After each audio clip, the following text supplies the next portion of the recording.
Hey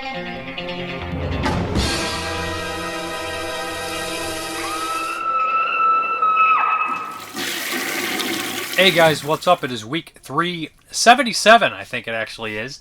Let me hop right into the reviews for you. First up, we're going to tackle part of this Nico Mastorakis collection from Arrow Video. This is 6 of his movies. I think everything else has been released on Blu-ray at this point from Nico.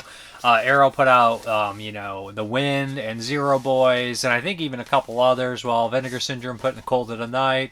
Somebody had Blind Date as well, I think, as a Scorpion. So a lot of his films have actually hit Blu-ray. We're just going to do the first 2 in the set. Then we'll come back next week and do the next 2.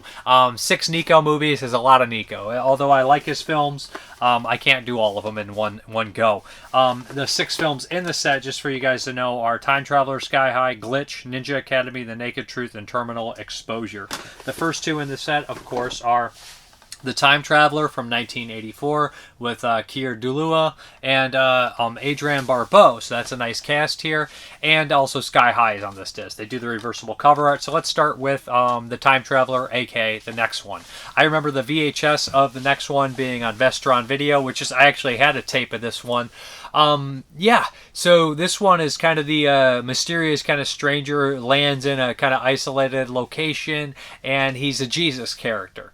And the title suggests he's possibly a time traveler, right? He enters the kind of deal, and he kind of bonds with this young boy whose mother happens to be Adrienne Barbeau. The father's out of the picture and whatnot, and they clearly start to form a relationship. Keir Dullea was like 40 in his late 40s in this movie when this was made. He looks incredibly good for his age. He was in 2001: Space Odyssey. He was in a couple TV horror movies that I covered on this show before. He's a solid actor, a very bizarre presence. Adrienne Barbeau, of course, is horror royalty, from Creepshow to Swamp Thing to The Fog, all those movies, Escape from New York. Just an excellent actress, always a good job. So this one, and the young kid in here, I can't think of the movie. He's in one of the bigger movies. Geez, why is it skipping my mind? He was in one right before this.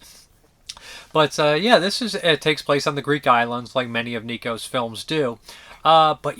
So I'm going to be honest with this kind of subplot, this kind of movie is not typically my kind of jam. It's a little meandering. It's very kind of like a weird kind of religious aspect, and it's like Nico's not trying to offend anyone, or he's treading kind of lightly at certain subjects because he's kind of pointing out that who Jesus was previously and all these kind of things like that. There's some cool touches when he originally comes. There's like a big storm and all that kind of stuff. In fact, it reminds me of the Mysterious 2 from 1982 by Gary Sherman a little bit, because those people coming into town, that was kind of like a pilot for a miniseries. And the director himself compares it to Starman, and he says, it's kind of strange that there's so many similarities to Starman, and Carpenter was married to Adrienne Barbeau, and this came out around the same time, so he's pointing out all these similarities like that. It's not a terribly made movie or anything like that. It's well made. It's definitely doing some Jesus allegory and possibly an explanation of who Jesus was and all these things like that. It is a little slow for my taste. It's not really something that I would go back to, but it's interesting for people that are into the kind of sci-fi fantasy element. It's shot in a beautiful location. The features on here include interviews, Nico's self-interviews, a brand new interview with writer-director Nico looking back on The Time Traveler. He basically talks about what scenes he likes and just shows all of them, and he is somebody that doesn't hold back. He speaks his mind freely on things, and that's why, and a lot of times he's dead on, seemingly, and just things like that. And he's not someone that is completely negative or 100% positive. He seems completely genuine, and he just seems like he actually, is actually doing these things for like the right reasons, if that makes any sense. And he edits his own stuff, and he's clearly still got the filmmaking touch and all that kind of stuff. Very, very action-paced interview, like kind of documentary, little things like that. But that is A Time Traveler, a bizarre film, a weird one. It's kind of like those big kind of Hollywood movies done in a Nico way. Next one is Sky High. It has the reversible cover like I showed you on the last one. Now, Sky High is a really bizarre film. This is 1985, and it shares some of the same cast from Zero Boys is in here, one of the same lead guys here. Zero Boys, I think, was made in 86, if I'm not mistaken, so we did Time Traveler 84, Sky High 85, and then we did Zero Boys 86. I think Zero Boys is one of his most popular films, along with Island of Death and The Video Nasty. But so we have Sky High. And this is a goofy film.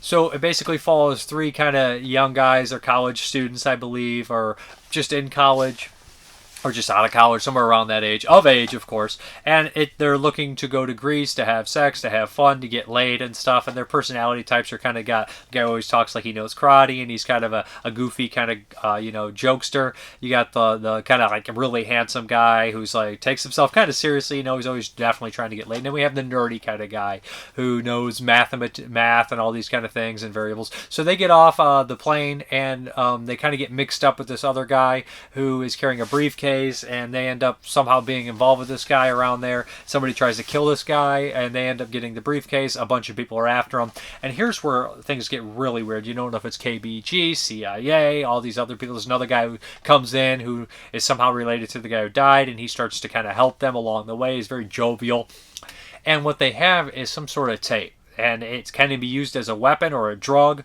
and I really like this idea. This idea would fit better as a more sci-fi oriented or horror film, and like you guys know how I feel about spy films, I'm not the biggest fan of, and when they get farcical, they get really silly. Sometimes they work, sometimes they don't. Definitely kind of a farcical spy espionage film. But what happens is they start to listen to this tape they have, and it is some sort of drug hallucinatory thing where they all see different things and they kind of trip out. I guess that's why it's called Sky High, and things get blown up sky high, all sorts of things. I guess that's what they're going for. But everybody's after them, and they end up meeting some girls on the way. Some relationships blossom. They're on a yacht, all sorts of things like that. Beautiful locations. Again, some okay humor, some hijinks, some silliness, some stunts, and a helicopter.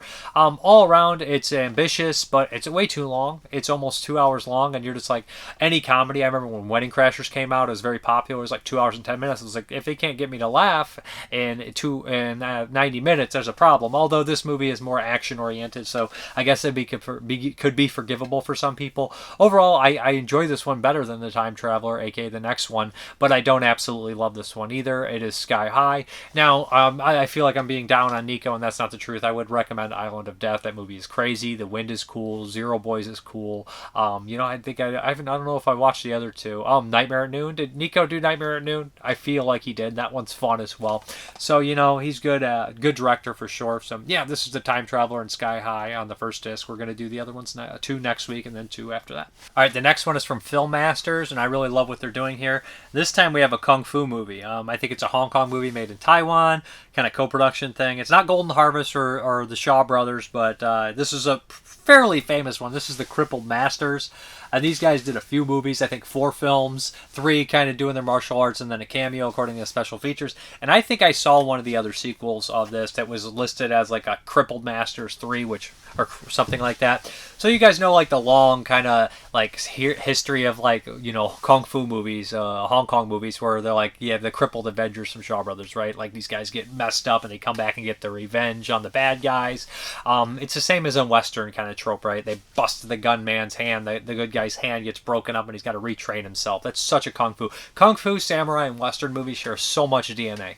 And this one right here, this movie is wild because they hired actual people with physical, deformities. We have one guy who has no arms and one guy who has messed up deformed legs. And of course, you know where this is going, right?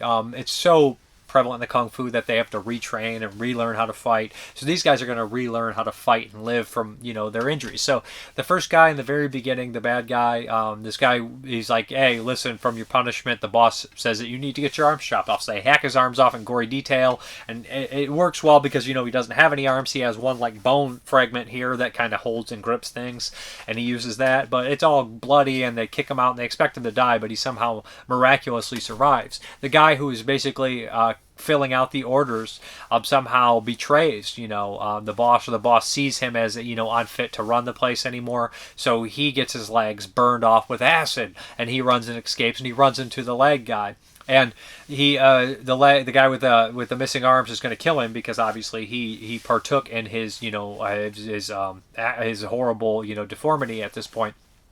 But they meet this yoga master who's a real life yoga master, and we have that opening, that classic opening, right, where they show all the characters doing their kung fu and stuff through the credits.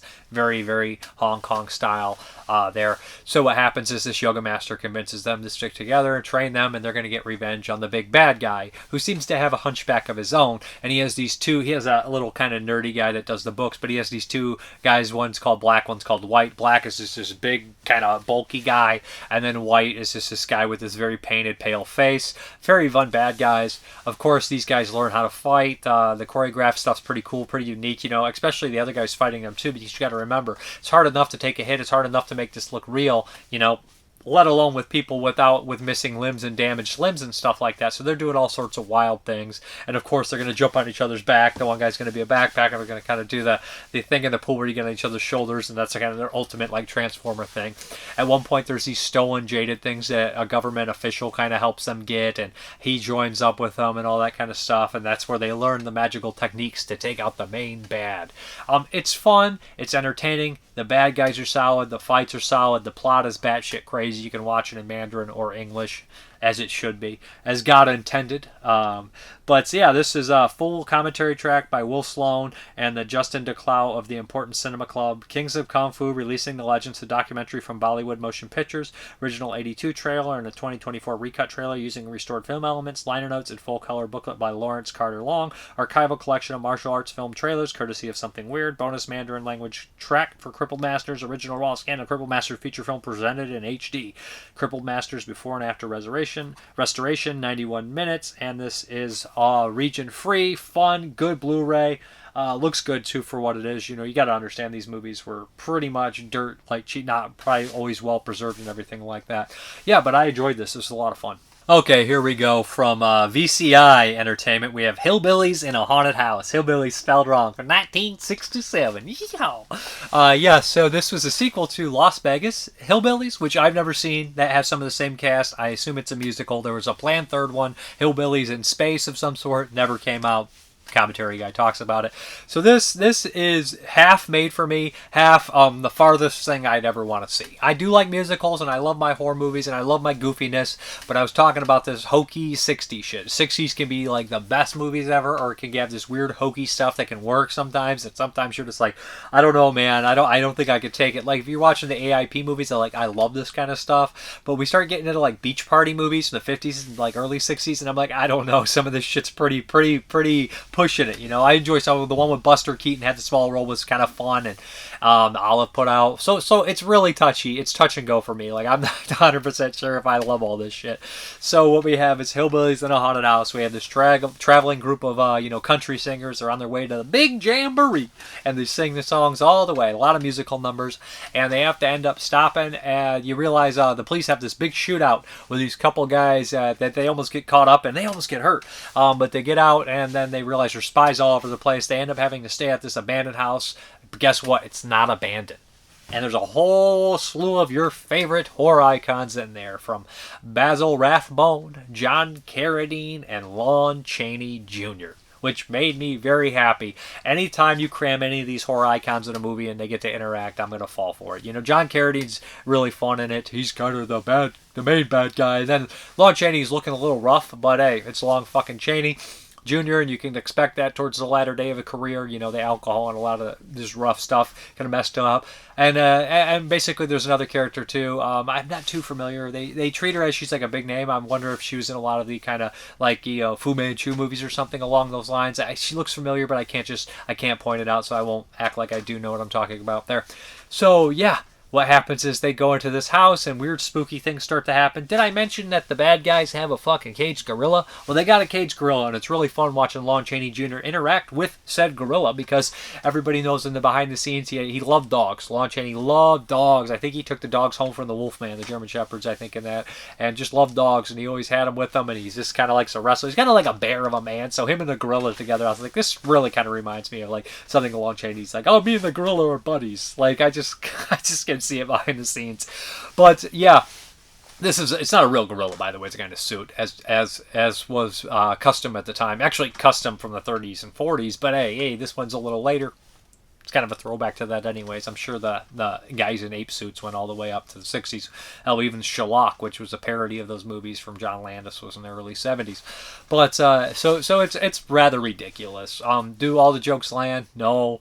Is some of the dialogue witty? Yes. Do they cram in as many musical numbers as they can? Absolutely. A group of people show up and like, hey, and they sing a whole kind of number and everything, a couple numbers, and then they leave. Merle Haggard pops up on the TV. That's the biggest country name I would know. Everybody looks way too old to have the hairstyles that they have. So it's just it's a goofy, silly movie. It doesn't all work. There's a lot of musical numbers. I caught myself laughing a couple times, but for the most part, I was just like, this is so fucking stupid. And goofy, you got to be in the right mindset to watch it. Looks really good, sounds good. The special feature on here is a Robert Kelly commentary.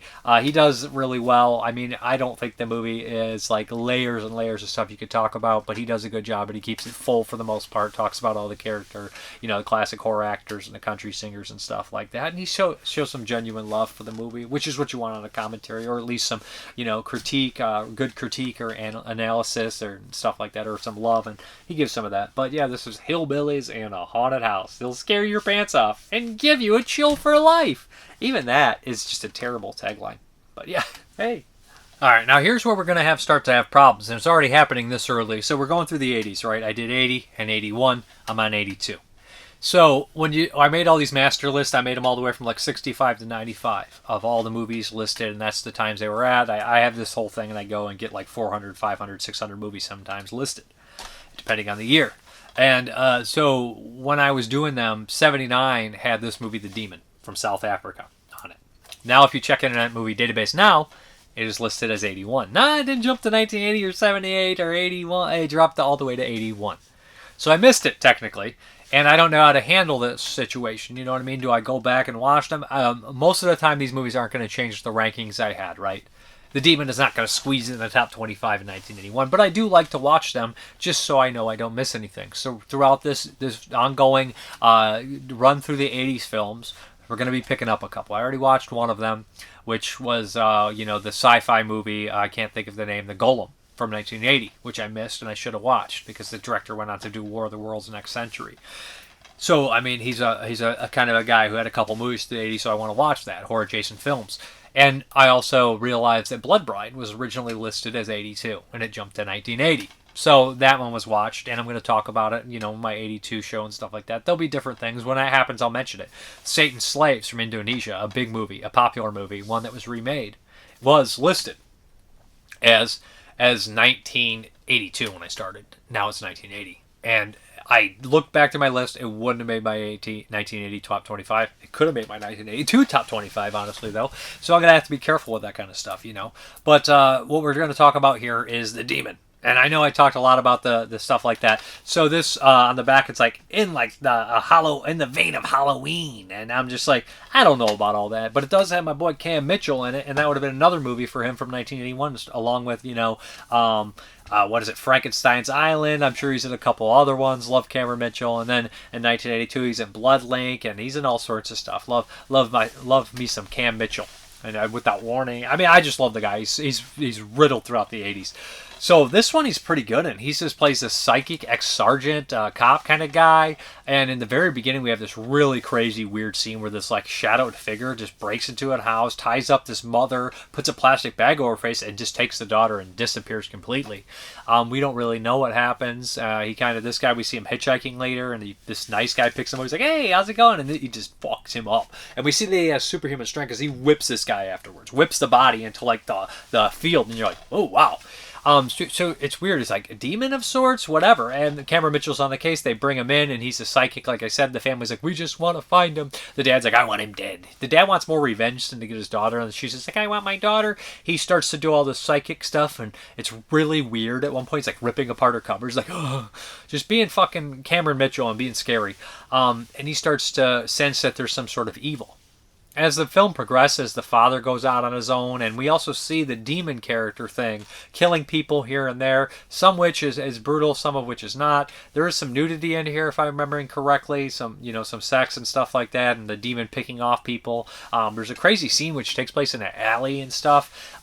Halfway through this movie, we have this kind of weird monkey wrench that gets thrown into the plot, and you're like, what are we doing now? After that happened, what are we going to do? How are we going to continue this story? It's so strange. Like, and I kind of lost interest at that point, and I realized it was starting to meander, and it just didn't really have any direction, and it just had too many unanswered questions. Is the demon great? It's alright. The opening's cool, the ending is pretty cool, stalker, slasher style stuff, but there is a big chunk in the middle that just kind of sucks, especially when they do this one kind of thing. You're like, I guess that makes sense, but where are we going here? This is a DVD. It's never been released on Blu-ray. I did watch it online. This is an old VCI DVD that I've had. As far as the special features are concerned, we have a digitally remastered and restored uncut widescreen version. Talk about features, man. Features. Features coming out of its ears. It's region free, though, if you want to buy the demon. Now we're going to hop into those 1982 movies.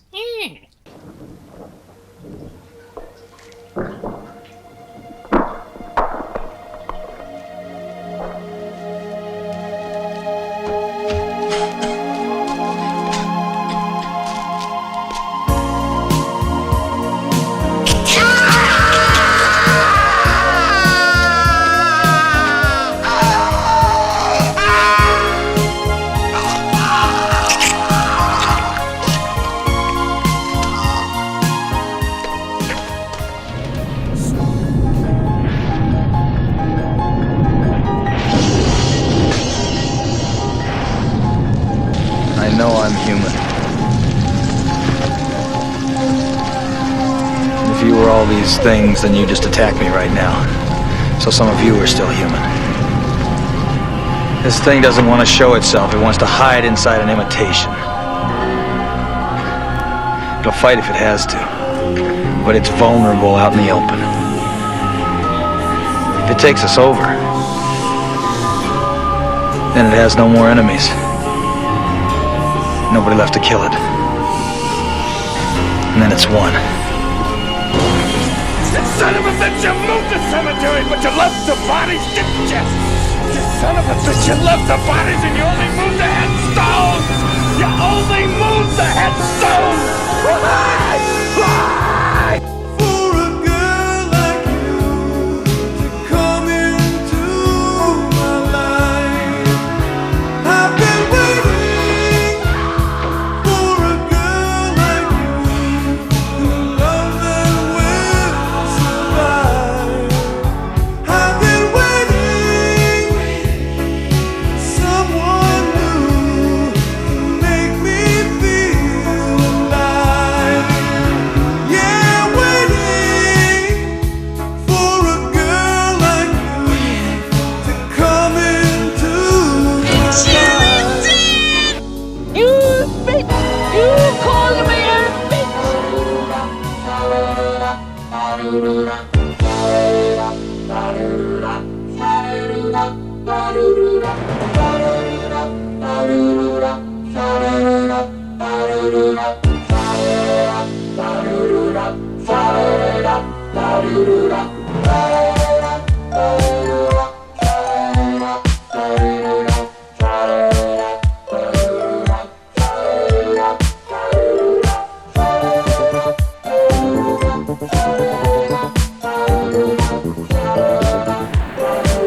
What's in the basket?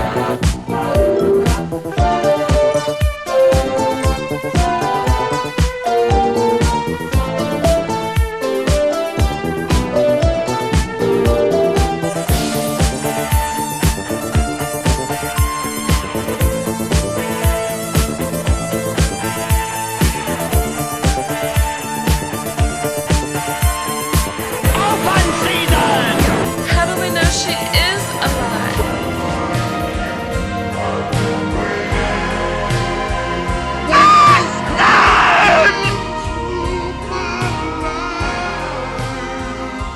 Say, please stop it. There's no more time. You've got to... Please, stop it. Stop it now. Turn it off. Turn it off. Stop it. Stop it. Stop it. Stop it. Stop it. Stop it. Stop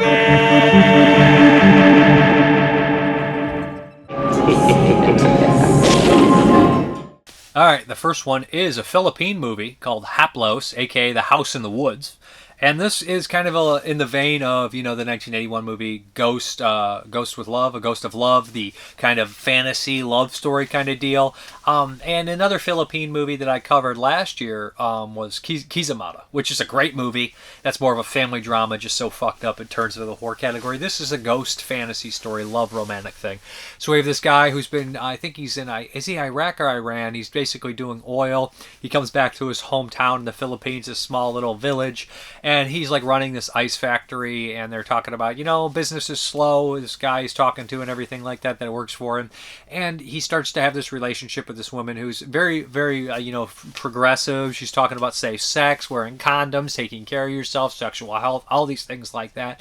They start to form some sort of relationship. You realize that there's kind of like a drunkard guy that kind of wanders around, and this place still has like the stain of Japan from World War II on it, the whole kind of taking over and the brutal wars World War II fought here with the Americans and the Japanese and all that kind of stuff. It's all kind of around here, and it's still like they still are suffering from that in this location. So that's a cool backdrop. What happens is this guy starts a relationship with this girl, and although, she gets pregnant. And that reminded me of a lot of these like Indonesian films or these kind of Indian films. I feel like there's a lot of them that have this moments in here where like a character gets pregnant and they kind of just, or even Hong Kong, like Love with Cloud, right? That has that storyline where the girl gets pregnant, he wants nothing to do with her, and tragedy strikes and she gets revenge. So I thought we were going to do that kind of angle, right? Where this girl's pregnant and he wants nothing to do with it after that. But he has a reason for it. He ends up kind of wandering into the woods one day, and he ends up finding this, when he's in the cemetery, visiting his mom's grave. That's why he came back. He sees this young woman in there,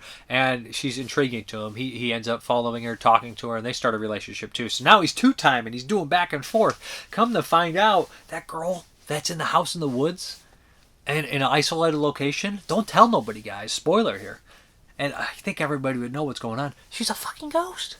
So he's having an affair with a ghost. So now he has these two women after him, and he's after these two women, and the old guy plays into it, of course, when you realize who she is and what happened to her, what happened to her parents, and all this kind of stuff like that. It's a nice reveal, and it's kind of history repeating itself as ghost stories happen, and they kind of have to relive those moments all the time, the ghosts, right, over these cycles, I think is what's going on. But it's a cool location. You can feel the heat, the humidity, and it's a nice, cool, romantic story. It's well acted. It's well directed. It's well shot. It's a good movie. House in the Woods is a pretty cool Philippine horror film. It's spoken in Tagalog, I think is the language of the Philippines. But good film.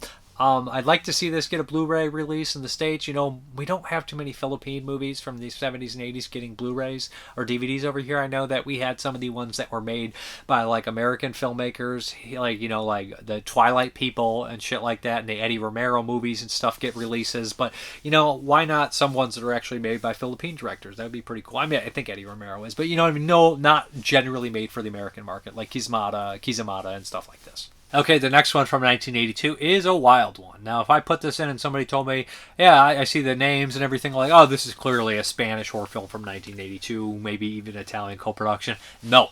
This is The House of the Seven Tombs, I believe is the title, or The House of Tombs. I got to double check now. I don't want to be that dumb. House of Seven Tombs, because it has like 3 titles. That's the problem with a lot of these movies, that translation. This movie is actually from Argentina. And not Colombia, or Brazil, which would be more common for me. Brazil had their like sexy, crazy, violent, weird movies that were coming out in the early 80s, 70s, and 80s. But this one, movie from Argentina. Argentinian is how I think you would say that. But yeah, so I put this in, and it feels very Italian, very Spanish. And it starts, and it's really bizarre, and I don't even know how to go about this. We have this woman. They were like best friends, and they used to tell stories together, and they have a very close bond. They show up to her house, and they say, we're going on our honeymoon, and they leave, or they're going together somewhere, and they're kind of driving, and strange shit starts to happen almost immediately when they get to where they're going. This other woman's isolated in her own house, but pretty soon enough, she starts to interact with them somehow, seemingly through the doors, and it's almost like she's controlling this stuff through a telepathic bond, or somehow making these things happen to them. They end up on this farm, trapped by this old lady, and they cannot escape. And there is this mentally handicapped girl who's taking care of the pigs, and she is just such a bizarre character, very iconic, very memorable. This movie has really great nightmare logic, really great imagery, but honestly, it is almost too damn inept to work, and like it's not great picture quality. So I'm wondering if this is like when somebody popped in like City of the Living Dead or House by the Cemetery for the first time in a really shitty VHS, like a cropped House by the Cemetery or something. You're like, I don't know what's happening. Why is this like this?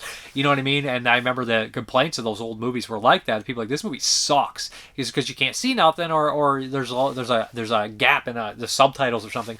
But watching this, I was like, man, this nightmare logic seems really cool, really different. And I was like, it's losing me. It's almost too inept for me to keep focused and everything like that. But then the end of the movie came around and I was like, oh shit, that makes sense now, although it would require a second viewing now to watch. So I'm like really on the fence about this one, The House of Seven Tombs. I love the cover, I love a lot of the stuff about the movie. Like I could just see that pig girl feeding I can't call her pig girl, it's rude, but the girl feeding the pigs just is an iconic character, just bizarre as shit. Like kind of like that movie Id, that weird movie from like 2005, the bizarre Japanese one. Like I feel like this is kind of strange. Or what's the one, Bloody Sex, the Spanish kind of giallo movie? It feels a lot like that. Like I would have sold the house on this. I would have bet the house that this was a Spanish movie. I'm surprised it's not. I'm surprised it's from South America. And I know like people are like, well, it's not too different. It is different. It's very different. Like the Brazilian movies are nothing like the Spanish movies that I see, or even the Mexican movies. So I'm like, it's just crazy to me that this is Argentinian. And I guess it's a little, I'm not too familiar. I haven't seen too many of their movies, especially from this time. But interesting enough, House with Seven Tombs. Okay, the next one is a bonkers ass movie too. Satan's Mistress, or aka Demon Seed, but not to be confused with 1977 Demon Seed. Or there's another one too, like The Demon's Room. And this one is also kind of inept. It does have Brick Eklund in it, who, she's not the main star, but she's in some Hammer stuff, Wicker Man, stuff like that. She's in a couple of Hammers. I know she's in the Wicker Man. But what we have here is this woman and husband. They're having a lot of marital tension, This girl has a lot of, dreams, a lot of nightmares and stuff like that. And the husband, at one point she goes out and he's on the beach and she's like, hey, do you want to, and he's like, you're leave me alone. And you're like, this guy's kind of a prick. She's naked almost a lot of the movie at shower scenes and stuff like that. I was kind of shocked, full frontal. I was like, it's kind of a sexy time movie or something like that. A lot of nudity. I'm not shocked like I'm like appalled, like clutching my pearls, and, more nudity the better. I don't care who it is, as long as they're of age in the movie. But I'm saying, like, that kind of deal, like in the movie like that, I was just like, I'm just surprised they're going for this so fast. But what happens is this house appears to have some sort of curse to it, and some dark, handsome stranger starts visiting her in her dreams, and pretty soon she's getting all incubus. That's all I'm going to call it, incubus. Yeah, that's what we're doing. So she starts to have an affair with this like demonic figure. The husband realizes something's going on. He tries to fight it. Her friend in Brick Eklund, it's Brick Eklund, is trying to she's like a medium or something, and her husband and her have such a great relationship, and they seem very fun together. So she's like, I'm going to try to stop this, and bad things start to happen to the friends and all this thing like that. And then they start to project on the daughter, and everybody's kind of caught up in this weird demonic shit, and there's all these kind of elements in there. There's a woman coming in as well, and the end of the damn thing ends in this giant weird fiery orgy, but it's so goddamn dark. I'm like, who's that? What's going on? What is that, a nipple? I don't know who is. But it's a weird movie. It's a bizarre movie. Was I entertained? Yeah. Would I give it like a strong recommend? Probably not. Would I want to see it remastered and cleaned up? Yeah, I think that it would be a little better in that aspect. It has a couple scenes of gore, but Satan's Mistress is decent. Okay, the Patreon pick is I Are Me and You Are I Are You and You Are Me, which is an Obayashi movie. The director of Houseu, and he also did School in the Crosshairs from '81, and '82 he did Cute Devil. This is also a 1982 movie, and this is a body switching movie. Now, this is not a horror film. This is a very light-hearted comedy, fantastical, kind of movie. What is that, Freaky Friday or something along the lines, or Big, where Big's when he turns into a kid. But, people switching bodies, that kind of deal right there, right? So, we have this young boy who is kind of I don't want to call him an outcast because he has friends, but some of the people pick on him. And this new girl kind of moves in, and she's like, hey, I know you. They have very similar names. And she, like, in front of the class, she's like, I know you. He's like, no, I don't. And he's like, you peed your pants. Starts embarrassing him accidentally. And she just becomes almost infatuated with him. Not in, like, a romantic way. She's just infatuated with him because she knew him, and all this kid attaches to him and bothers him. And he wants nothing to do with her because he's already been embarrassed by her in front of his classmates a couple times. And while they're going down the stairs, no, I think somebody throws something and one's going to fall. So they tries to grab, and they roll down the stairs together, and boom, they wake up and their bodies have switched. And what's really cool is the actor and actress, they kind of switch their body movements. Of course, they're talking more masculine in the way. And Japan's language is different than English. So, like, they actually say things like different words for the same thing if they're feminine or masculine. So that's my understanding. That's Jeremy, me thinking what Jeremy said about the language. He speaks Japanese, but so that's kind of element there. So they're like also their body language and posture, and they have to go home. They're from two different worlds, two different lives, and things get complicated when we realize that somebody's going to be moving shortly, so they need to figure this out. And what happens is, like, they help each other navigate through through school, and somebody picks out bullies, and a lot of it is positive, in a way that they see each other and they meet other people and they learn things about themselves, and they have a really strong bond by the end of the film that's very heartwarming and very touching. It's very funny. Yeah, some of the language is going to be dated and derogatory for people at the time, but it is kind of always these kind of crazy stories, where a boy and girl switch, and it's going to have that awkward kind of funny humor at first, like, what'd you do? Stop touching me. That's your body. All that kind of stuff like that, and I think it works. It's in a beautiful location. It has like a dreamlike quality over the lens, very cloudy, very beautiful. I like how it looks. It's in a Japanese place, possibly the South. I mean, it looks very almost like a little bit more country oriented deal. Not my strong point in geography, but yeah, this one I was very entertained by it. The ending is pretty sad, and not like a tragic way, just like a kind of a bittersweet goodbye kind of way. I enjoy this movie. I think it's pretty good. In fact, this director is really solid. House is fantastic. School in the Crosshairs is cool. Cute Devil was pretty damn good. This one's good. He just does great work, but that's no surprise to anybody. But yeah, this is I Am You and You Are Me, I believe is the title. I think it has an alternate name as well. But yeah, good stuff. Glad for the Patreon pick. Yeah, and let's get to these questions. All right, let's get these questions, comments, and concerns. So first up, Ken Coakley. This is a continuance of Tom Tolles and Stephen Mott. I was lucky enough to meet Tom Tolles at Rock and Shock before he passed away. He was really cool. I usually have celebrities sign 8x10s they have at their table. He didn't have any 8x10s from Night of the Living Dead remix, so I bought one from the Devil's Rejects. He asked me what I wanted on the photo. I mentioned his line from Night of the Living Dead. You can't get any reception in the cellar, you dickhead. I wasn't taking in this. Yeah, I love that line. He ended up writing that on all the other autographs. Joe Pilato, another cool guy, was at my first Rock Shock, and he asked me what I wanted him to write, and I had him write, I'm running this monkey farm now, Frankenstein, and I want to know what the fuck you're doing with my time. Joe Pilato, met him, cool guy. I also met Stephen Mott there. He was really cool as well. He showed me a huge new Nightwing banner. He and I jokingly did dueling main accents since I'm a native New Englander. He turned into his character from Graveyard Shift. Show's over. Speaking of, for instance, you should do an episode showing all the stuff you accumulated over the years at Cinema Wasteland. I mean, it's too much stuff, man. I don't even know where it's all at. It's spread around. I should get my autographs out, though. I used to have them all framed when I had the one room. I need to really do that and set them up somewhere. I got a lot of good autographs.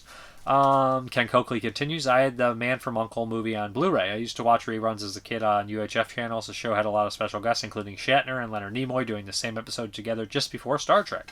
Back in the 90s, there were rumblings of Man from U.N.C.L.E. movie made by Quentin Tarantino. I was hoping that Kyle MacLachlan would play Napoleon Solo, because at the time he looked like Robert Vaughn.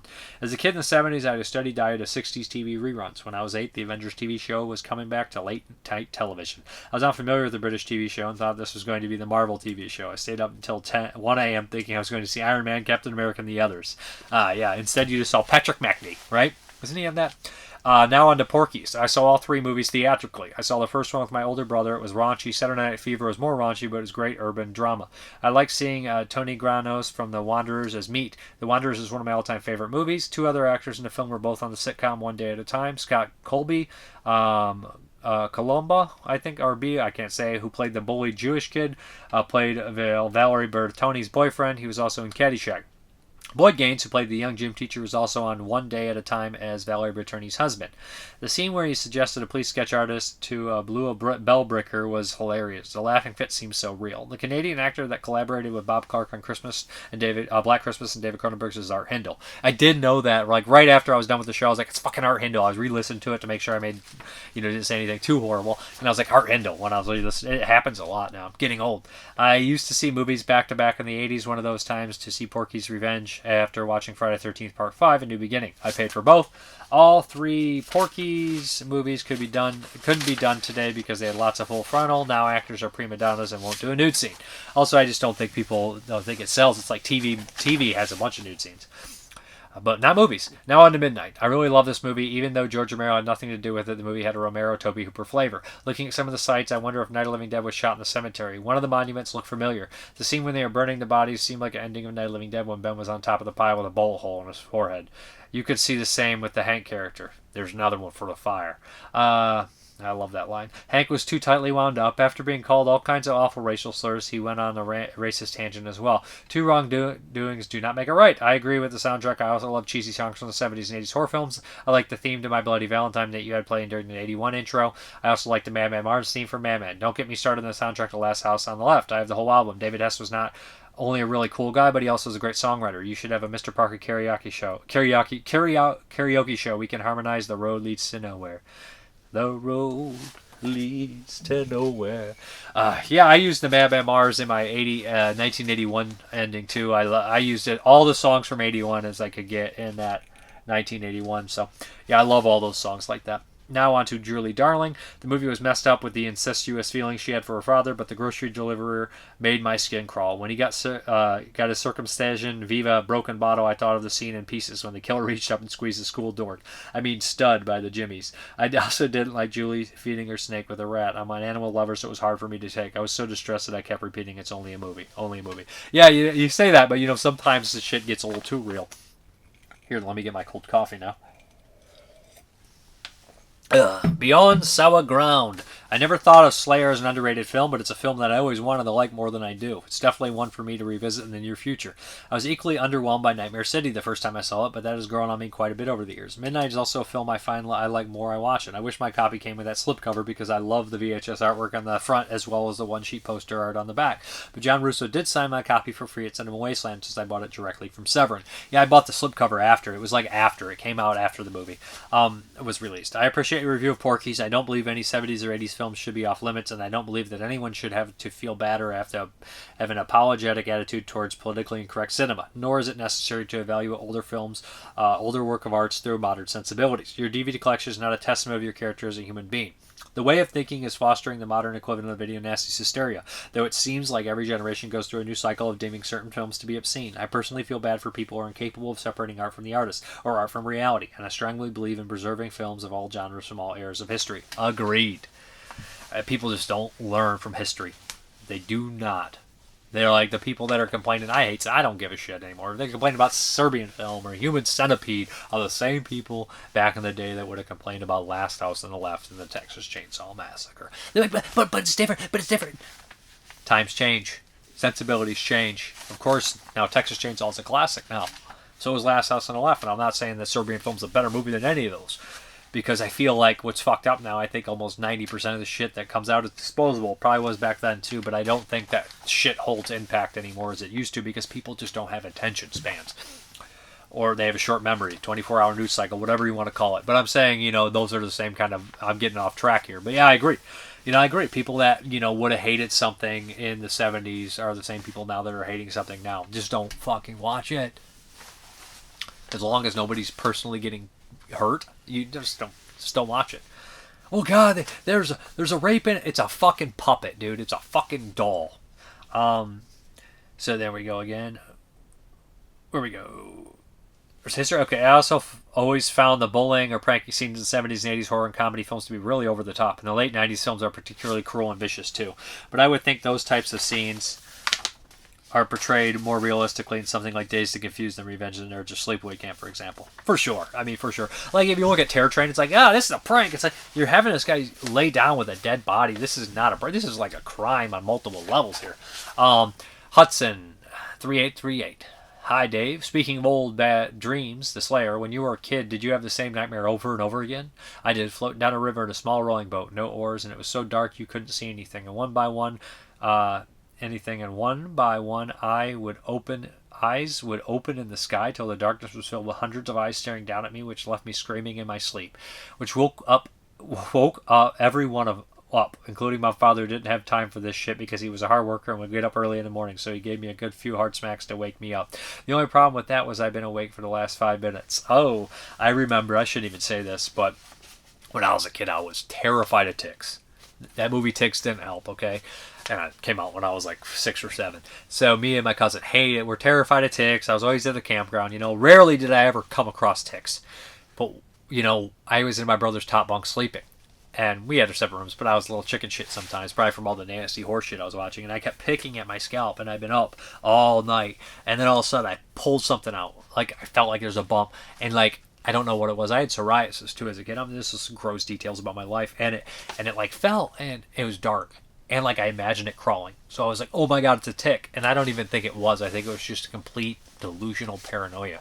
And I jumped off the top bunk. This is probably, like, 1 o'clock in the morning, 2 o'clock. My dad has to get in the morning. He ran his own concrete business, you know, finisher. He was, you know, and I just start screaming, running through the house. Oh my God, a tick. And my dad, and it wasn't out of meanness. It was a hysteria. He had to slap me like an old movie to catch me out of it.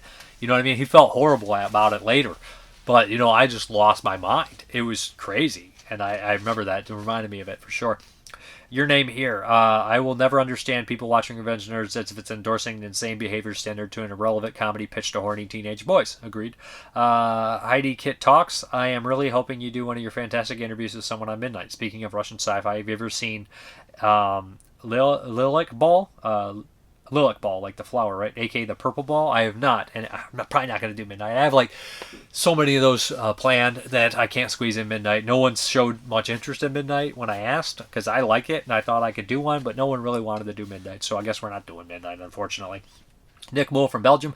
Porky's. Those films bring back memories, many, many fond memories of my childhood. Life sure was blissful back then for young movie lovers. I hope the entire trilogy gets a decent Blu-ray home media release someday soon. I know that Kino did maybe 2 and 3, and 1 is out of print on Blu-ray, but the premise of Slayer always kind of creeped me out, so I never watched it. After your recommendation, I'm probably going to check it out, but if I do end up traumatized, you'll probably know a decent shrink, right? No. Questions. What's your favorite raunchy comedy? Has it stood the test of time? Dirty Work? I think it has. I love it. Which film didn't used to freak you out or unsettle you, but does now? For me, it's both The Omen and Rosemary's Baby. You know, the first time I saw Messiah of Evil, I liked it. I was younger. I was probably like 20 or so. But that one, I think, is more unsettling as you get older. Stuff like that. Losing Your Mind, I think, is stuff that makes you unsettled more. Let us know if Peeping Tom feels even sleazier in 4K. Till next time. Yeah, see ya. Angela 150, Julie Darring. It was a nice surprise when I watch it. Love your reviews. Thank you. Jason Bovey. Really enjoyed your review of The Slayer. First saw it as a double feature tape paired with Fred Olen Ray's Scalps I ran in the late 80s. Your commentary on dreams and horror films was fascinating and would be worthy of expansion into its own video. I was personally interested in how artwork featured in the film. And tend to love horror movies that show a connection between creativity and horror, like Stenhouse Syndrome, The Possessed Sketching, and The Evil Dead, etc. I love that shit too. Right? Cullibus is another one. And I should mention, I didn't even break down the idea of Invasion of the Body Snatchers when we're talking about falling asleep and causing harm or dying. And that's Invasion of the Body Snatchers, right? You know, you fall asleep, you're dead. But then we also have Way Up Dude. He gives me a thumbs up. Thank you. I appreciate it. And I should, change the camera angle, but I'm getting lazy in my old age, and I only have 4 titles here to show you in an update, but they're all great titles here, so we're just going to do it here. First up, Cannibal Apocalypse and 4K. I know it just got released on Blu-ray not too long ago, but I have to have this Antonio Margheriti movie with John Saxon, Giovanni Lamberto Radici, and Tony King. One of my all-time favorite movies. Great soundtrack. Love it to death on 4K. Can't wait to rewatch it. Then we have from the Severed stuff. I couldn't do the whole big package, which I normally do. I'll pick up those other ones that I want when I can at conventions and stuff. But I had to have this one, Opera. From Dario Argento, of course, this deluxe 5-disc edition on 4K. How can you not love Opera? You know, although it's not one of my favorite top 5 Argentos, but it's top 10. It's a really cool film on 4K. It'll look great. I know it. Then we got 2020 Texas Gladiators. This is a Joe D'Amato movie, and this one I've never actually seen. So I'm looking forward to it. I love Joe D'Amato, and this is a 4K as well. And this cover art I've seen a million fucking times. Like, you know, that's a very memorable cover art. It's supposed to be one of the Italian post-apocalyptic made ones. Bonkers crazy. Love Joey D. And then here we got the Dario Argento deep cuts featuring films by Dario Argento, Lamberto Bava, Luigi Cazzi. Yeah, this is really cool. A bunch of stuff on here. 4 disc.